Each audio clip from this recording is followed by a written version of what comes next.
Morning, Jen. Welcome back to Little Acre Farm. We paid about $20 to learn 2 very important lessons that I am glad we learned this year. Unfortunately, they were lessons that were necessary. So first up, we planted our fall beans way too late. They are dead.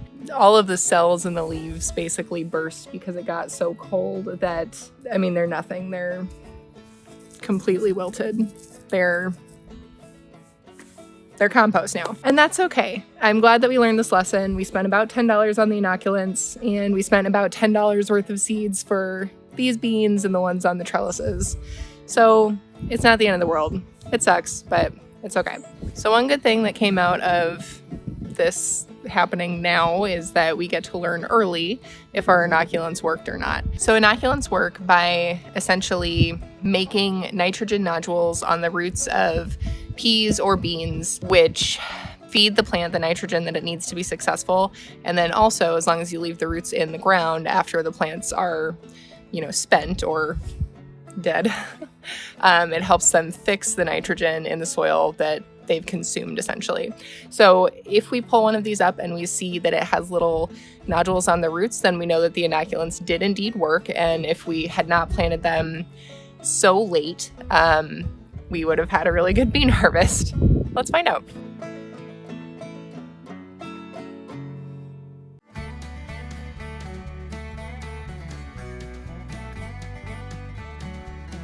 There they are. Those little balls, basically, are nitrogen nodules. So these beans would have been extremely successful if we had planted them earlier in the year, or if it had not gotten down to such a cold temperature. Or, on to the second lesson that we learned, if our trellises were better functioning. So we've got this plan for next year that we're going to change out the way the trellises work. Let's talk about why. So this might get into a bit of a ranty discussion, but I think it's warranted. So, Jen, I watched a YouTuber that you are a big fan of, and that I used to be a big fan of, but I've kind of cooled on this person. You know what I'm talking about. This person recommended this specific, essentially chicken wire from Home Depot for trellises in place of cattle panel. And I think that what they were recommending was well-intentioned. They were trying to make a recommendation for people that only had access to kind of the big box chain stores like Home Depot or Lowe's, so that they could have trellising in their garden, the same as this person did who used cattle panel, which is a lot stronger. It's a thicker gauge wire. It's made to hold up lots of weight. It's made for cows, so obviously it's going to be a really good trellis if you can get it installed correctly. This is garbage. This sucks.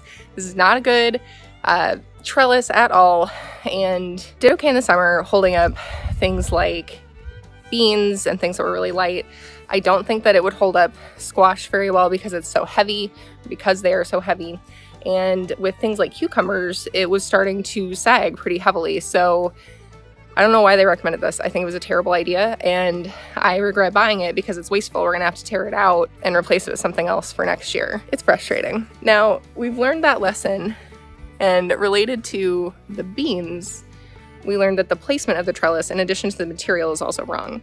So we need our trellising to be here in the center, running down the length of the bed, instead of being from one side of the bed to the other side of the other bed. Because first of all, it's very difficult to harvest anything that is right next to the trellis.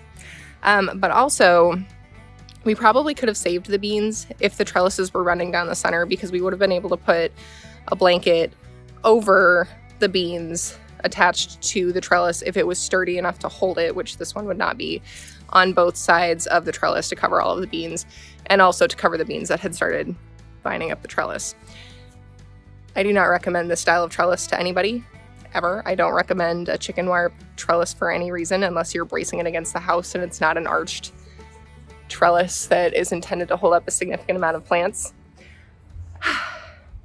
I know that that sounds very ranty. I am very thankful for both of the lessons that we learned related to our beans this year. And we are definitely going to, continue with our fall garden, and we're going to keep planting things. I'm sure that we'll replace our beans with, garlic probably. We'll just clip off all of the dead plants, leave the nitrogen nodule roots in there, and let them do what they're gonna do and fix that soil. For next year, I think we're probably gonna start the majority of our fall garden, anything that requires a fair amount of heat like beans, in either the last week of August or the first week of September. We were really late in planting our fall garden for a variety of reasons. So next year we need to, be more committed to our plants and make sure that we're honoring what they need and not what we need. But I am very grateful for the lessons that we learned. The arugula looks nice. That's been a very successful crop for us this year, and it tastes delicious. So definitely gonna have more of that in the garden for the rest of the cooler months here in Georgia. I didn't think it was gonna get so cold. We have only really ever gone through a winter season of gardening in the Midwest where you really can't garden that much if you are outdoors only. So this has been a very new experience for us, and I'm hoping that it gets better. Looking at the dead beans on the screen of my phone is bumming me out a little bit. So I'm gonna call it here. Thanks for stopping by Little Acre Farm. I'll see you again very soon.